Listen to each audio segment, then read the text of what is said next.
With many races still too close to project, control of Congress and the future of President Biden's agenda are hanging in the balance. Democrats have seemingly defied expectations of a Republican red wave, but they could still lose control of the House, the Senate, or both. ABC News Washington reporter Jay O'Brien is on Capitol Hill with more on what these results could mean for Washington. Jay, if Republicans take control of the House or the Senate or both, what happens for President Biden's agenda over the next 2 years? Well, that's the question that really hangs over this new Congress. We know the president is going to speak later today. He just tweeted, democracy doesn't happen by accident. We have to defend, strengthen, and renew it, obviously previewing what he'll say later in the day. The White House has reason to feel good, particularly about the Senate. Democrats holding on potentially to their slim majority there. It's obviously very much up for grabs now, but there are key races where Democrats did succeed. Fetterman in Pennsylvania is a good example. When it comes to the House, obviously, the GOP likely to take power in that chamber, although that is still somewhat up in the air. That would be an opposition House for the White House. What that means for the president's legislative agenda, there might not be much legislating, but certainly House Republicans have already indicated that they will open investigations into Hunter Biden, into the Afghanistan withdrawal, into the administration's treatment of parents who go to school board meetings. So there will be certainly oversight of this administration from a GOP House if they do take power in that chamber.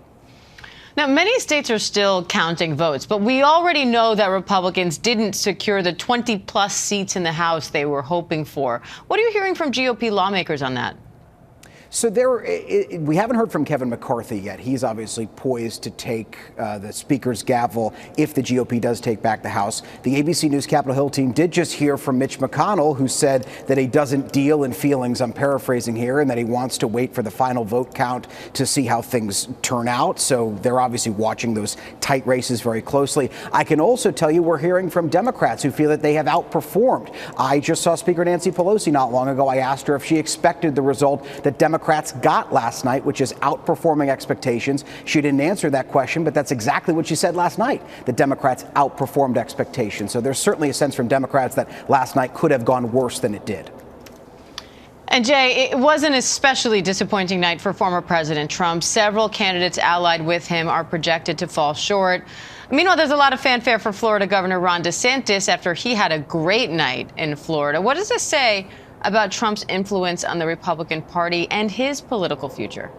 Well, I've been speaking with officials in Florida, Republican officials, and they feel that they had a great night. They obviously did. The question that they face now is the strategy that worked in Florida, Ron DeSantis' brand of conservatism, and a couple other factors that hit a strategy that could be exported to the entire country.